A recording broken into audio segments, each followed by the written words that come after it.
എന്റെ അച്ഛനെ കുറിച്ച് അനാവശ്യം പറഞ്ഞാലുണ്ടല്ലോ. പുറത്ത് ആളുകൾ അങ്ങനെ സംസാരിക്കുന്നു പറഞ്ഞപ്പം ഇവൾ എന്നോട് ദേഷ്യപ്പെടുക. ശാന്തി, ഇവൾ എന്താ ഈ പറയുന്നത്? വേണ്ട വേണ്ട, നീ എന്നോട് പിണങ്ങണ്ട. ഇല്ല, പിണങ്ങൂല. അങ്ങനെ വല്ലതുണ്ടെങ്കിൽ ഞാൻ കൂടി അറിയണ്ടേ? പറയൂ.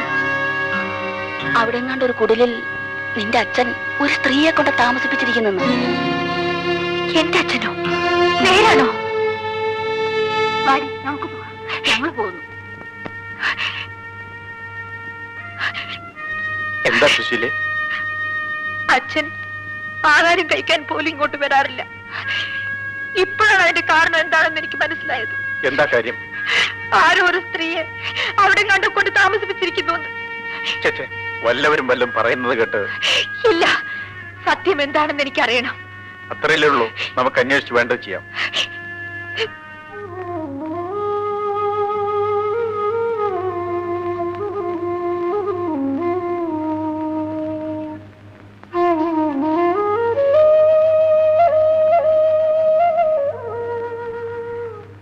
കൊച്ചമ്മയോ?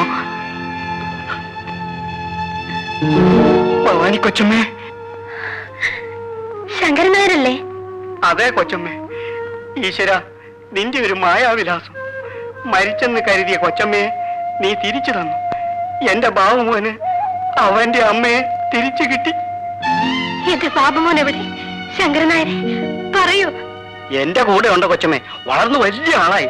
കൊച്ചമ്മ എങ്ങനെ രക്ഷപ്പെട്ടു? ഇപ്പൊ എവിടെയാ? എല്ലാം പറയാൻ ശങ്കരൻ നായരെ. എനിക്ക് എന്റെ മോനെ കാണണം, ഇപ്പൊ തന്നെ കാണണം. അവൻ എവിടെയാണ്? കാണാൻ കൊച്ചമ്മേ, പക്ഷേ ഇപ്പോ. എന്താ എന്റെ മോൻ എന്തു പറ്റി? കൊച്ചമ്മേ, ബാബുമോൻ ചെയ്യാത്ത ഒരു കുറ്റത്തിന് ഒളിവിൽ കഴിയാണ്. എന്റെ മോൻ ചെയ്യാത്തൊരു കുറ്റത്തിന് ഒളിച്ചു കഴിയുന്നു. ശിക്ഷ അറിയിക്കാത്തവരെ ശിക്ഷിക്കണമെന്നുണ്ടെങ്കിൽ അമ്മ എന്നെ പോലീസിൽ ഏൽപ്പിച്ചോളൂ. ദൈവമേ, ഇതെന്ത് പരീക്ഷണമാണ്. ശങ്കരൻ നായരെ, ഞാൻ താമസിക്കുന്നത് ഒരു വക്കീലിന്റെ കൂടെയാണ്. ഒരു നല്ല മനുഷ്യൻ. എന്റെ മോൻ നിരപരാധിയാണെങ്കിൽ അദ്ദേഹം തീർച്ചയായും അവനെ രക്ഷിക്കും. എനിക്ക് എന്റെ മോനെ കാണണം. കൊച്ചമ്മ എവിടെയാ താമസിക്കുന്നെന്ന് പറഞ്ഞാ മതി. അവിടെ വന്ന് ബാബുമോൻ കൊച്ചമ്മയെ കാണും. ചെറുപ്പത്തിലേ എന്നെ വിട്ടു പിരിഞ്ഞു പോയ എന്റെ മക്കൾ ജീവിച്ചിരിപ്പുണ്ടോ ഇല്ലയോ എന്ന് ആലോചിച്ചു ഞാൻ എത്ര വേദനിച്ചു. ഒരുത്തനെ തിരിച്ചു കിട്ടി. അവൻ അമ്മയെന്ന് വിളിക്കുന്നത് കേട്ട് സന്തോഷിക്കേണ്ടതിന് പകരം ഹൃദയം പൊട്ടിക്കരയേണ്ടി വന്നിരിക്കുന്നു. പാവം, അമ്മയുടെ കഥ കേട്ടിട്ട് ഈ ലോകത്ത് ഒരു സ്ത്രീയും ഇത്രയും ദുരിതം അനുഭവിച്ചു കാണും തോന്നുന്നില്ല. അവരുടെ മോനെ രക്ഷിക്കേണ്ടത് നമ്മുടെ കടമയാണ്. അന്ന് എന്റെ നെറ്റിയിൽ മുറിവേറ്റപ്പോ കുഞ്ഞിനെന്നോട് സഹതാപം തോന്നി. ഇന്നെന്റെ ഹൃദയത്തിലാണ് മുറിവേറ്റിരിക്കുന്നത്. എന്തുകൊണ്ട് കുഞ്ഞിനത് മനസ്സിലാക്കാൻ കഴിയുന്നില്ല? ഒരു കാര്യം സത്യമാണ്, എന്റെ മോൻ എന്തെങ്കിലും സംഭവിച്ചിട്ടുണ്ടെങ്കിൽ ഞാൻ ജീവിച്ചിരിക്കില്ല. ബാബുവിനെ നേരിട്ട് കണ്ട് സംസാരിച്ചാൽ ഒരു പക്ഷേ അയാളെ രക്ഷിക്കാൻ കഴിയില്ലേ? എനിക്കിന്നു മുതൽ ആർക്കു വേണ്ടിയും വാദിക്കാൻ കഴിയില്ല. എന്താണ് ഈ പറയുന്നതിന്റെ അർത്ഥം? വാദിക്കാൻ കഴിയില്ലെന്നോ? അതെ, നാളെ മുതൽ ഞാൻ കോടതിയിൽ പോകുന്നത് ഒരു വക്കീലായിട്ടല്ല, എന്നെ ഒരു ജഡ്ജായി നിയമിച്ചിരിക്കുക. അപ്പോ എന്റെ മോൻ നിയമത്തിന്റെ കൈകളിലാണ്.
കൊച്ചമ്മേ, വിശേഷമൊന്നുമില്ലല്ലോ? മരുന്ന് കഴിച്ചോ? ഞാൻ ഈ അടുത്തൊരു സ്ഥലം വരെ പോയി ഉടനെ വന്നേക്കാം.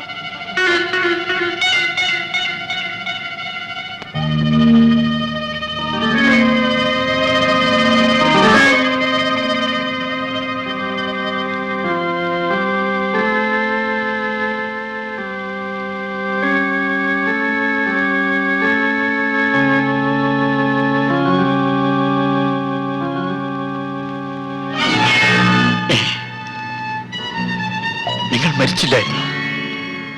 അപ്പോൾ അവിടെ നിങ്ങൾ നടത്തിയതൊരു നാടകമായിരുന്നു. കൊള്ളാം. നിങ്ങളെ ഈ കാട്ടിൽ ഒളിച്ചു വെച്ചിട്ട് ഞാൻ കൊന്നുവെന്നെ പേരിൽ കുറ്റാരോപണം. എണീക്കൂ, എണീക്കാം. ഇപ്പൊ തന്നെ പോലീസ് സ്റ്റേഷനിലേക്ക് പോകണം. അവിടെ വെച്ച് നിങ്ങളെ കൊണ്ട് സത്യം മുഴുവൻ ഞാൻ പറയിപ്പിക്കും. എണീക്കൂ, എണീക്കൂ. അവരെ ഉപദ്രവിക്കരുത്. അവരെ വിടും. ഓഹോ, അപ്പൊ നിങ്ങളും ഗോപാല മുതലാളിയുടെ കൈയാളാണല്ലേ? ഞാൻ പറയുന്നത് കേൾക്കൂ. അവരെ വിടൂ. ഇല്ല, അവരെന്റെ കൂടെ വന്നേ പറ്റൂ. അവരെ കൊണ്ടുപോകാൻ സമ്മതിക്കില്ല. കൊണ്ടുപോകും. അവരെ വിടാൻ. അയ്യോ,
അയ്യോ, കൊച്ചമ്മേ.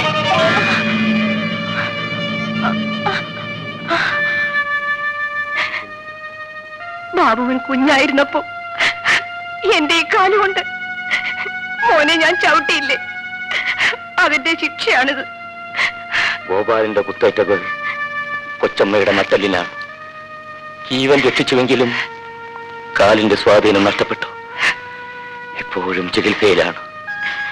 അതുകൊണ്ടാണ് ഞാൻ ബാബുവിനെ തടഞ്ഞത്. എനിക്കൊന്നും മനസ്സിലാവുന്നില്ലല്ലോ. ഞാനെല്ലാം പറയാം കുഞ്ഞെ. ഞാൻ മാധവി കൊച്ചമ്മയുടെ റിക്ഷാക്കാരനായിരുന്നു. ഒരു ദിവസം മണിമംഗലം ഭവാനിയമ്മയെയും കുഞ്ഞിനെയും കൊല്ലാൻ ഗോപാലൻ എന്നോട് ആവശ്യപ്പെട്ടു. ചെയ്യില്ലെന്ന് ഞാൻ തറപ്പിച്ചു പറഞ്ഞു. അയാൾ എന്നെ കൊല്ലാൻ തയ്യാറായി. എന്റെ ജീവന് വേണ്ടി ഞാൻ മറ്റൊരു ജീവൻ ബലി കഴിച്ചു. പാവം ജാനകി. ഭവാനിയമ്മയും കുഞ്ഞും എന്റെ ആഗ്രഹം പോലെ രക്ഷപ്പെട്ടു. ജാനകിയുടെ കൊലപാതകി എന്ന പേരിൽ ഗോപാലൻ എന്നെ പോലീസിൽ പിടിപ്പിക്കാൻ ശ്രമിച്ചു. ഭദ്ര, നിന്നെ പിടിക്കാൻ പോലീസ് വരുന്നു. ജാനകിയെ കൊന്ന കുറ്റത്തിന് നിന്നെ അറസ്റ്റ് ചെയ്യും. ഇവിടെ നിൽക്കുന്ന അപകടമാണ്. എവിടെങ്കിലും പോയി രക്ഷപ്പെടും. കൊച്ചമ്മേ, കല്യാണിക്ക് പ്രസവവേദനയാണ്. ഞാനിപ്പോൾ പോയാൽ അവരെ ഞാൻ നോക്കിക്കോളാം. ഇതിരിക്കട്ടെ. കൊച്ചമ്മേ, ഞാൻ... അയ്യോ, അവരിങ്ങ് എത്തിക്കഴിഞ്ഞു. കൊച്ചമ്മേ, ഞാനെന്ത് വേണം? ഇനി വരൂ. ഇങ്ങോട്ട് കയറിക്കോളൂ. അയ്യോ, ഒന്ന് വേഗം കയറൂ.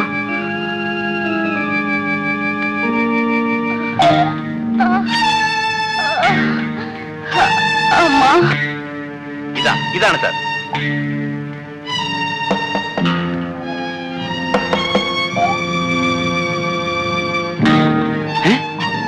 നീ ഇവിടെ? കല്യാണിക്ക് പ്രസവവേദനയാണ്. സഹായത്തിന് മറ്റാരുമില്ല. ഇത് ഭദ്രന്റെ വീടല്ലേ? അവനോട് പുറത്തേക്ക് വരാൻ പറ. ഭദ്രൻ ഇവിടെ ഇല്ല. അകത്ത് കയറി പരിശോധിക്കാം. അയ്യോ, അകത്തൊരു സ്ത്രീ പ്രസവിക്കാൻ കിടക്കുന്നു. പുരുഷന്മാർ അകത്ത് കിടക്കാൻ പാടില്ല. നിനക്ക് ജോലി കിട്ടിയോ?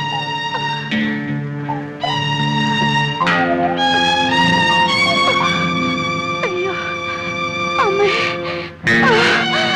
എന്റെ അമ്മേ. എന്നാ നമുക്ക് പൊട്ടൂടെ സാറേ? എങ്ങനെ പോകാനാ? അത്തരം കൊലപാതകയാണ്. അയ്യോ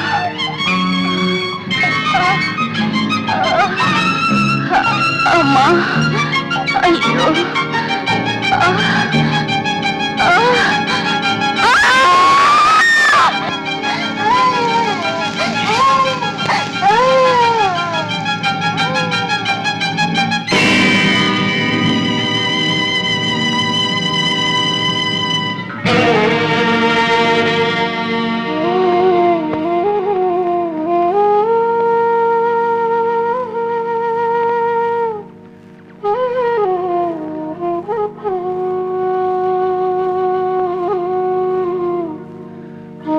ഭദ്രം പോവൂ, എവിടെങ്കിലും പോയി രക്ഷപ്പെടും.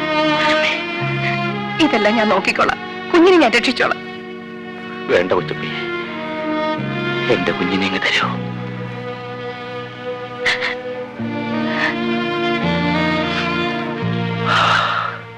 അന്ന് മുതൽ ഞാനും എന്റെ മകൾ സുശീലയും കാട്ടിൽ ഒളിച്ചു കഴിയുകയാണ്. കാട്ടിലെങ്കിലും എന്നെ ജീവിക്കാൻ വിട്ട മാധവി കൊച്ചമ്മയെ ആ ദുഷ്ടൻ കൊന്നുവെന്ന് ബാബുമോൻ പറഞ്ഞു കേട്ടപ്പോൾ അവനെ കൊല്ലാനായി ഞാൻ മണിമംഗലത്തെത്തി. ആശുപത്രിയിൽ അപകടാവസ്ഥയിൽ കിടന്നിരുന്ന മാധവി കൊച്ചമ്മയെ വകവരുത്താനായി അയാളപ്പോൾ ഗൂഢാലോചന നടത്തുകയായിരുന്നു. ഞാൻ ആശുപത്രിയിൽ പാഞ്ഞെത്തി. വിളക്കണഞ്ഞ നേരം കൊണ്ട് കൊച്ചമ്മയെ ഞാൻ കടത്തിക്കൊണ്ടുപോന്നു. ഭദ്രം പറഞ്ഞതെല്ലാം സത്യമാണ് മോനെ. ഞാനിതെല്ലാം പോലീസിൽ പറയും. എനിക്കെന്ത് സംഭവിച്ചോട്ടെ. മണിമംഗലത്ത് ഗോപാലനാണ് എല്ലാ കുഴപ്പങ്ങൾക്കും കാരണമെന്ന് മാധവി കൊച്ചമ്മ പോലീസിൽ ഏറ്റു പറയാമെന്ന് സമ്മതിച്ചിരിക്കുന്നു. നേരാണോ അച്ഛാ? അവൻ മോളെ, കൊച്ചമ്മയ്ക്ക് എണീച്ച് നടക്കാൻ വയ്യാത്തത് കൊണ്ട് പോലീസിനെ ഇങ്ങോട്ട് വരുത്താൻ വേണ്ടി ബാബു അവർക്ക് ഫോൺ ചെയ്യാൻ പോയിരിക്കുകയാണ്. എല്ലാം എന്റെ നേർച്ച കൊണ്ടാണ് അച്ഛാ. മലങ്കാവിൽ അമ്മ എന്നെ കൈവിടില്ല. മോളെ, അമ്മയ്ക്ക് നീ എന്താണ് നേർന്നത്? ഞാൻ എന്നെ തന്നെ കൊടുക്കാൻ നേർന്നിരിക്കുകയാണ് അച്ഛാ. മോളെ, അങ്ങനെ അറാൻ പറ്റുന്ന വാക്കുകളൊന്നും പറയരുത്. അയ്യോ, അച്ഛൻ പേടിച്ചു പോയോ? പാവം ബാബുവേട്ടൻ എല്ലാ ആപത്തിൽ നിന്നും രക്ഷപ്പെട്ടു വന്നാൽ മലങ്കാവിൽ അമ്മയ്ക്ക് ഞാനൊരു മുടിയേറ്റ് നേർന്നിട്ടുണ്ടച്ചാ.